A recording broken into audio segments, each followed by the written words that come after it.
When I was a very young Christian, ನಾನು ಯೌವನಸ್ಥ ಕ್ರೈಸ್ತನಾಗಿದ್ದಾಗ the Lord gave me one verse. ದೇವರು ಒಂದು ವಾಕ್ಯವನ್ನು ನನಗೆ ಕೊಟ್ಟರು. He told me there's one thing necessary in your life more than anything else. ನಿನ್ನ ಜೀವಿತದಲ್ಲಿ ಒಂದು ವಿಷಯ ಬಹಳ ಅಮೂಲ್ಯವಾದದ್ದು, ಮುಖ್ಯವಾದದ್ದು ಅಂತ ಹೇಳಿದರು ದೇವರು. And I listened to it. ನಾನು ಕೇಳಿಸ್ಕೊಂಡೆ ಅವರು ಹೇಳೋದನ್ನ. And that is what has helped me most in my life. ನನ್ನ ಜೀವಿತದಲ್ಲಿ ಬಹಳಷ್ಟು ನನಗೆ ಸಹಾಯ ಆಗಿರುವಂಥದ್ದು ಅದೇ. I'll show you what that verse is. Luke chapter 10. ಲೂಕ 10ರಲ್ಲಿ ನಾನು ಆ ವಚನವನ್ನು ತೋರಿಸಲಿಕ್ಕೆ ಇಷ್ಟಪಡ್ತೇನೆ ನಿಮಗೆ. Here Jesus went to the house of Mary, Martha and Lazarus. ಇಲ್ಲಿ ನಾವು ನೋಡ್ತೇವೆ ಯೇಸು ಸ್ವಾಮಿ ಮೇರಿ, ಮಾರ್ತಾ ಮತ್ತು ಲಾಜರಸನ ಮನೆಗೆ ಇಲ್ಲಿ ಹೋಗೋದನ್ನ. And it says in Luke 10 verse 38. ಲೂಕ 10:38ರಲ್ಲಿ ಹೀಗೆ ಹೇಳುತ್ತೆ. And Mary and Martha, they welcomed him to the house. We read in verse 38. 38ರಲ್ಲಿ ನಾವು ನೋಡ್ತೀವಿ ಮರಿಯಳು ಮತ್ತು ಮಾರ್ತಳು ಆತನನ್ನ, ಕರ್ತನನ್ನ ಆಹ್ವಾನಿಸಿದರು ಅವರ ಮನೆಯಲ್ಲಿ. Yeah, you also, all of us have welcomed Jesus into our heart. ನೀವು ಕೂಡ ಯೇಸು ಸ್ವಾಮಿಯನ್ನ ನಿಮ್ಮ ಹೃದಯದಲ್ಲಿ ಆಹ್ವಾನಿಸಿದಿರಾ? That's good. ಅದು ಒಳ್ಳೆಯದು. Then we read Mary did something and Martha did something. ಅದರ ನಂತರ ನಾವು ಓದ್ತೀವಿ ಮರಿಯಳು ಒಂದು ಮಾಡಿದಳು ಮತ್ತೆ ಮಾರ್ತಳು ಒಂದು ಮಾಡಿದಳು ಅಂತ. Mary, verse 39, sat at the feet of the Lord and kept on listening to what the Lord was saying. ಮರಿಯಳು ಏನು ಮಾಡಿದಳು ಅಂದರೆ 39ನೇ ವಚನದಲ್ಲಿ ಸ್ವಾಮಿಯ ಪಾದದ ಕೆಳಗಡೆ ಕುಳಿತುಕೊಂಡು ಆತನ ವಾಕ್ಯವನ್ನು ಕೇಳುತ್ತಿದ್ದಳು ಅಂತ ಹೇಳುತ್ತೆ. But Martha went to the kitchen and was working, cooking the food. ಆದರೆ ಮಾರ್ತಳು ಒಂದು ಅಡುಗೆ ಕೋಣೆಗೆ ಹೋಗಿ ಅಡುಗೆ ವಿಷಯದಲ್ಲಿ ಆ ಒಂದು ಸೇವೆಯನ್ನು ಮಾಡಲಿಕ್ಕೆ ಬಹಳ ಪ್ರಯಾಸ ಪಡ್ತಾ ಇದ್ದಳು ಅನ್ನೋದನ್ನು ನಾವು ನೋಡ್ತೇವೆ. And it looked as if Mary is not helping her. ಇಲ್ಲಿ ಏನು ಕಾಣಿಸುತ್ತೆ ಅಂದರೆ ಮರಿಯಳು ಮಾರ್ತಳಿಗೆ ಸಹಾಯ ಮಾಡ್ತಾ ಇಲ್ಲ ಅಂತ ಅನಿಸುತ್ತೆ. Oh, she came to the Lord and complained, why my sister is not helping me. ಅದಕ್ಕಾಗಿ ಮಾರ್ತಳು ಕರ್ತನ ಬಳಿಗೆ ಬಂದು ಅಲ್ಲಿ ಒಂದು ದೂರು ಹೇಳ್ತಾಳೆ, ನನ್ನ ತಂಗಿ ನನಗೆ ಸಹಾಯ ಮಾಡ್ತಾ ಇಲ್ಲ ಅಂತ. No, you would think that now the Lord should tell Mary, go and help your sister. ನಾವು ಯೋಚನೆ ಮಾಡ್ತೇವೆ ಕರ್ತನು ಈಗ ಮರಿಯಳಿಗೆ ನೀನು ಹೋಗಿ ಮಾರ್ತಳಿಗೆ ಸಹಾಯ ಮಾಡು ಅಂತ ಹೇಳ್ತಾರೆ ಅಂತ. He did not say that. ಅವರು ಹಾಗೆ ಹೇಳಲಿಲ್ಲ. And he taught them both a lesson and he taught us a lesson through that incident. ಅಲ್ಲಿ ಆಕೆಗೆ ಒಂದು ಪಾಠವನ್ನು ಕಲಿಸ್ತಾರೆ, ಅದೇ ಪಾಠವನ್ನು ನಮಗೂ ಕೂಡ ಕಲಿಸ್ತಾರೆ. See, there are two works going on here. ಇಲ್ಲಿ ಎರಡು ಕಾರ್ಯಗಳು ನಡೀತಾ ಇದೆ.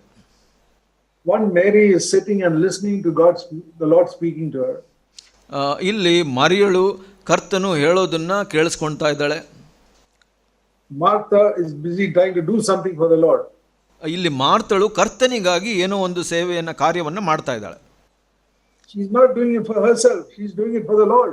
ಇಲ್ಲಿ ಆಕೆ ಮಾರ್ತಳು ತನ್ನ ಸ್ವಾರ್ಥಕ್ಕಾಗಿ ಏನು ಮಾಡ್ತಾ ಇಲ್ಲ, ಕರ್ತನಿಗಾಗಿ ಮಾಡ್ತಾ ಇರೋದು. Food she is cooking is for the Lord only. ಆಕೆ ಅಡುಗೆ ಮಾಡ್ತಾ ಇರೋದು ಕರ್ತನಿಗಾಗಿ ಮಾತ್ರ. But the Lord told Martha, you are doing the wrong thing. ಇಲ್ಲಿ ಕರ್ತನು ಏನು ಹೇಳ್ತಾನೆ, ಮಾರ್ತಾ ನೀನು ಏನೋ ತಪ್ಪು ಮಾಡ್ತಾ ಇದೆಯಾ ಇಲ್ಲಿ. You are worried about many things, he says in verse 41. ಇಲ್ಲಿ 41ನೇ ವಚನದಲ್ಲಿ ನೀನು ಬಹಳ ವಿಷಯಗಳಲ್ಲಿ ಚಿಂತೆಗೊಳಗಾಗಿದೀಯಾ ಅಂತ ಹೇಳ್ತಾರೆ. You are doing some work for me. ಏನೋ ಒಂದು ಕಾರ್ಯವನ್ನು ನನಗಾಗಿ ಮಾಡ್ತಾ ಇದೀಯಾ ನೀನು. You are doing it for me, I know, the Lord says. ಕರ್ತನು ಹೇಳ್ತಾನೆ, ನನಗೆ ಗೊತ್ತು ನೀನು ಅದನ್ನು ನನಗಾಗಿ ಮಾಡ್ತಾ ಇದೀಯಾ ಅಂತ. That is not what I want. ಆದರೆ ಅದು ನಾನು ಬಯಸ್ತಾ ಇಲ್ಲ. It's good to work for me. ಇದು ನನಗಾಗಿ ಕಾರ್ಯ ಮಾಡೋದು ಒಳ್ಳೆಯದು.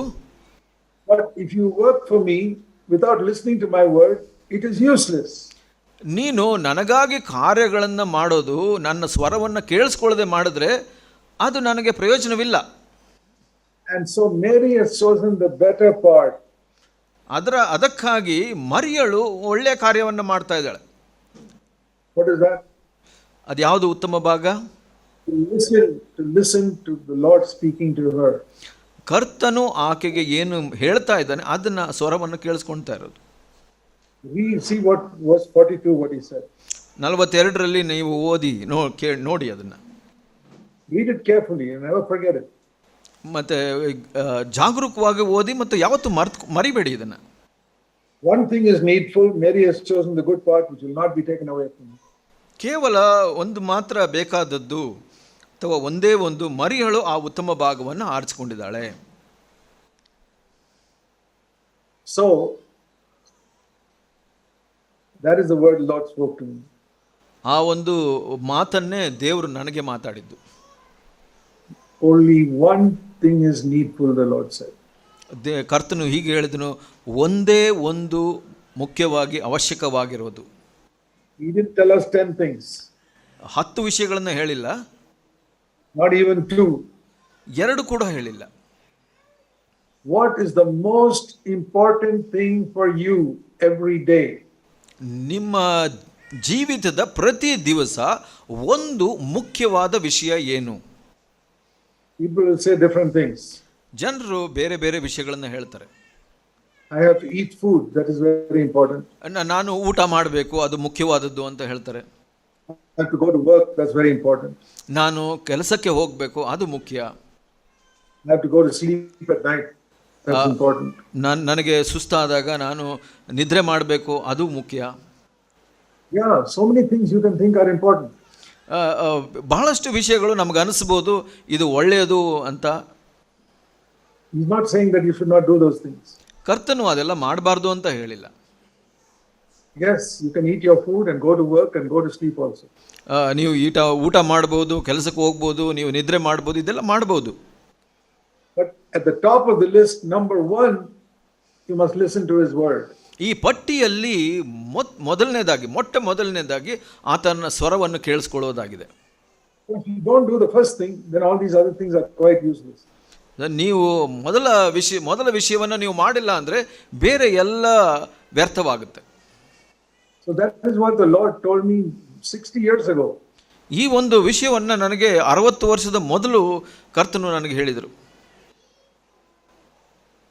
The Lord says, my son, only one thing is needful in your life, more important than anything else. ನನ್ನ ಮಗನೇ, ನಿನ್ನ ಜೀವಿತದಲ್ಲಿ ಎಲ್ಲದಕ್ಕಿಂತ ಮುಖ್ಯವಾಗಿ ಒಂದು ವಿಷಯ ಮುಖ್ಯವಾದದ್ದು. And after more than 60 years, I have not forgotten it. ನಾನು 60 ವರ್ಷದ ನಂತರ ಕೂಡ ಇವತ್ತು ಕೂಡ ನಾನು ಅದನ್ನು ಮರ್ತಿಲ್ಲ. Every day, ಪ್ರತಿ ದಿವಸ I say one thing is needful for me. ನಾನು ಹೇಳ್ತೀನಿ, ಕರ್ತನೇ ನನಗೆ ಒಂದು ಮುಖ್ಯವಾದದ್ದು. More important than food. ಊಟಕ್ಕಿಂತ ಮುಖ್ಯವಾದದ್ದು. More important than my work. ನನ್ನ ಕೆಲಸಕ್ಕಿಂತ ಮುಖ್ಯವಾದದ್ದು. More important than my sleep. ನನ್ನ ನಿದ್ರೆಗಿಂತ ಬಹಳ ಮುಖ್ಯವಾದದ್ದು. I must hear God speaking to me. ನಾನು ದೇವರು ಮಾತಾಡೋದು ಸ್ವರವನ್ನು ಕೇಳಿಸ್ಕೊಳ್ಬೇಕು. Have you understood that, my dear brothers and sisters? ಪ್ರಿಯ ಸಹೋದರ ಸಹೋದರಿಯರೇ, ಇದನ್ನ ಅರ್ಥ ಮಾಡ್ಕೊಂಡ್ರಾ? We are talking about being disciples. ಇದು ನನಗೆ ಒಬ್ಬ ಶಿಷ್ಯನಾಗಿರಲಿಕ್ಕೆ ಸಹಾಯ ಮಾಡ್ತಾ ಇದೆ. I cannot be a disciple unless I hear what God is saying. ದೇವರ ಮಾತಾಡುವಂಥದ್ದನ್ನು ನಾನು ಕೇಳಿಸ್ಕೊಂಡಿಲ್ಲ ಅಂದರೆ ಒಬ್ಬ ಶಿಷ್ಯನಾಗಿರೋದು ಸಾಧ್ಯವಿಲ್ಲ. How can we make sure that we hear God? ನಾವು ಹೇಗೆ ಅದನ್ನು ದೃಢಪಡಿಸ್ಕೊಳ್ಳೋದು, ದೇವರ ಸ್ವರ ನನಗೆ ಕೇಳಿಸ್ತಾ ಇದೆ ಅಂತ? First of all, read the Bible every day. ಮೊದಲನೇದಾಗಿ ದೇವರ ವಾಕ್ಯವನ್ನು, ಬೈಬಲನ್ನು ಪ್ರತಿ ದಿವಸ ಓದೋ ಅಭ್ಯಾಸವನ್ನು ಮಾಡಿಕೊಳ್ಳಿ. That is the first step to being a disciple. ಅದು ಒಬ್ಬ ಶಿಷ್ಯನಾಗಲು ಮೊದಲ ಹೆಜ್ಜೆಯಾಗಿದೆ. And say, Lord, what you tell me, I will obey. ಕರ್ತನೇ, ನೀನು ಏನು ಹೇಳ್ತೀಯೋ ಅದಕ್ಕೆ ವಿಧೇಯನಾಗ್ತೀನಿ. You see that in the first chapter of Genesis. ಆದಿಕಾಂಡ 1ನೇ ಅಧ್ಯಾಯದಲ್ಲಿ ನೀವು ನೋಡಿದ್ರಲ್ಲ, God said, let there be light. Light immediately came. ಕರ್ತನು ಹೇಳಿದನು, ಅಲ್ಲಿ ಬೆಳಕಿರಲಿ ಅಂದರೆ ಬೆಳಕು ಬಂತು. And the Lord said, let the earth be separated from the sea. The earth was separated from the sea. ಅಲ್ಲಿ ಭೂಮಿ ಸಮುದ್ರದಿಂದ ಪ್ರತ್ಯೇಕವಾಗಲಿ ಅಂದಾಗ ಅದು ಪ್ರತ್ಯೇಕವಾಯಿತು. Let the trees come up on the earth. The trees came up, immediately obedient. ಭೂಮಿ ಮೇಲೆ ಆ ಮರಗಳು ಬರಲಿ ಅಂತಂದಾಗ ಬಹಳ ತಕ್ಷಣ ಮರಗಳು ಬಂತು. Let the sun and moon shine. The sun and moon began to shine. ಅಲ್ಲಿ ಒಂದು ಸೂರ್ಯ ಚಂದ್ರ ಪ್ರಕಾಶವಾಗಲಿ ಅಂದಾಗ ಅದು ಆಯಿತು. Everything, when God spoke something, something happened. ಪ್ರತಿ ಸಮಯದಲ್ಲಿ ದೇವರು ಏನು ಮಾತಾಡಿದ್ರೆ ಅದು ನಡೀತು. That is the wonderful thing about God's word. ದೇವರ ವಾಕ್ಯದ ಒಂದು ವಿಶೇಷ ಅಂದರೆ ಇದು. It is the same today. ಅದು ಇವತ್ತು ಕೂಡ ಹಾಗೇ ಇದೆ. Do you know how much you have missed in your life by not listening to God's word every day? ದೇವರ ವಾಕ್ಯವನ್ನ ಸ್ವರವನ್ನ ಪ್ರತಿ ದಿವಸ ಕೇಳಿಸ್ಕೊಳ್ಳದೆ ಇರೋದ್ರಿಂದ ನೀವು ಎಷ್ಟು ಕಳ್ಕೊಂಡಿದ್ದೀರಾ ಗೊತ್ತಾ? I'll show you how Jesus lived his life. Isaiah chapter 50. ಯೆಶಾಯ 50ರಲ್ಲಿ ಯೇಸು ಸ್ವಾಮಿ ಹೇಗೆ ಜೀವಿಸಿದ್ರು ತನ್ನ ಜೀವಿತವನ್ನ ಅದನ್ನು ನಾನು ತೋರಿಸಲಿಕ್ಕೆ ಬಯಸ್ತೇನೆ. This is a prophecy about Jesus. ಇದು ಯೇಸು ಸ್ವಾಮಿಯ ವಿಷಯವಾಗಿ ಬರೆದಿರುವಂತ ಒಂದು ಪ್ರವಾದನೆ. Isaiah 50 verse 4. ಯೆಶಾಯ 50 4ನೇ ವಚನ. And the middle of that verse. ಅದರ ಮಧ್ಯದಲ್ಲಿ ಹೀಗೆ ಹೇಳುತ್ತೆ, The Lord wakes me up morning by morning and wakes my ear to listen as a disciple. ಇಲ್ಲಿ ಬೆಳಗು ನನ್ನನ್ನು ಎಚ್ಚರಿಸಿ ಶಿಕ್ಷಿತರಂತೆ ನಾನು ಕೇಳುವ ಹಾಗೆ ನನ್ನ ಕಿವಿಯನ್ನು ಜಾಗರೂಕಗೊಳಿಸ್ತಾನೆ. So this is Jesus. He's talking about Jesus. ಇಲ್ಲಿ ಯಾರ ಬಗ್ಗೆ ಹೇಳ್ತಾ ಇದೆ ಅಂದ್ರೆ ಯೇಸು ಸ್ವಾಮಿಯ ಬಗ್ಗೆ ಹೇಳ್ತಾ ಇದೆ. That the Holy Spirit woke him up every morning. ಪವಿತ್ರ ಆತ್ಮನು ಅವನ ಪ್ರತಿ ಬೆಳಗು ಏಳಿಸ್ತಾ ಇದ್ರು, ಎಚ್ಚರಿಸ್ತಾ ಇದ್ರು. And what is the first thing he thought? ಮೊದಲನೇದಾಗಿ ಏನು ಕಲಿಸ್ತಾ ಇದ್ದಾರೆ? For his ear, I must listen to God's word. ನನ್ನ ಕಿವಿಯಲ್ಲಿ ದೇವರ ಸ್ವರವನ್ನು ಕೇಳಿಸ್ಕೊಳ್ಬೇಕು ಅಂತ. And it says here, as a disciple. ಇಲ್ಲಿ ಹೇಳುತ್ತೆ ಒಬ್ಬ ಶಿಷ್ಯನಂತೆ ಅಂತ ಅನ್ಬಿಟ್ಟು. So that is the first step of being a disciple. ಅದು ಮೊದಲ ಹೆಜ್ಜೆ ಒಬ್ಬ ಶಿಷ್ಯನಾಗಲಿಕ್ಕೆ. And I feel many Christians never practice this habit of asking the Lord to speak to them every morning. ನನಗೆ ಅನಿಸುತ್ತೆ, ನಾನು ನಂಬ್ತೀನಿ, ಬಹಳಷ್ಟು ಕ್ರೈಸ್ತರು ಈ ಒಂದು ಅಭ್ಯಾಸವನ್ನು, ಕರ್ತನ ಸ್ವರವನ್ನು ಕೇಳುವಂಥ ಅಭ್ಯಾಸವನ್ನು ಮಾಡ್ತಾ ಇಲ್ಲ ಅಂತ. Your life would have been changed completely if you had listened to God. If you had listened to God every day from the time you were born again. ನೀವು ಹೊಸದಾಗಿ ಹುಟ್ಟಿದ ಸಮಯದಿಂದ ದೇವರ ಸ್ವರವನ್ನು ಪ್ರತಿ ದಿವಸ ಕೇಳಿಸ್ಕೊಳ್ತಾ ಇದ್ರೆ ನಿಮ್ಮ ಜೀವಿತ ಬಹಳಷ್ಟು ಬದಲಾಗ್ತಾ ಇತ್ತು. I told you the government said, I'll give you 500 rupees every morning. The corporation office, you'll go there every morning. ನಾನು ಹೇಳಿದೆ, ಗೌರ್ಮೆಂಟ್ ನಿಮಗೆ 500 ರೂಪಾಯಿ ಪ್ರತಿ ಬೆಳಗ್ಗೆ ಕೊಡ್ತೀನಿ ಅಂತ ಹೇಳಿದ್ರೆ ನೀವು ಹೋಗ್ತಾ ಇದ್ರಿ. You'll wake up early and go. ನೀವು ಬೆಳಗ್ಗೆ ಬೇಗ ಎದ್ದು ಹೋಗ್ತಾ ಇದ್ರಿ. Supposing they say only those who come at 5 o'clock in the morning will get the money. ಹೀಗೆ ಅವ್ರು ಏನಾದರೂ ಹೀಗೆ ಹೇಳಿದರೆ, ಬೆಳಗ್ಗೆ 5 ಗಂಟೆಗೆ ಯಾರು ಬರ್ತಾರೆ ಅವರಿಗೆ ಸಿಗುತ್ತೆ ಈ ಹಣ ಅಂತ. You will get up at 4 o'clock and go there to get the money. ನೀವು ಆ ಹಣವನ್ನು ಪಡ್ಕೊಳ್ಳೋಕ್ಕಾಗಿ 4 ಗಂಟೆಗೆ ಎದ್ದು ಹೋಗ್ತಾ ಇದ್ರಿ. You tell me honestly, won't you do that? ನೀವು ಪ್ರಾಮಾಣಿಕವಾಗಿ ಹೇಳಿ, ಅದು ಮಾಡ್ತಾ ಇರಲಿಲ್ವಾ? We say that God's word is more important to us than money. ನಾವು ಹೇಳ್ತೀವಿ ಹಣಕ್ಕಿಂತ ದೇವರ ವಾಕ್ಯ ಬಹಳ ಮುಖ್ಯವಾದದ್ದು ಅಂತ. Then why don't you get up every morning to listen to the word of God? ಯಾಕೆ ಹಾಗಿದ್ರೆ ನೀವು ಬೆಳಗ್ಗೆ ಬೇಗ ಎದ್ದು ದೇವರ ಸ್ವರವನ್ನು ಕೇಳಿಸ್ಕೊಳ್ಬಾರ್ದು?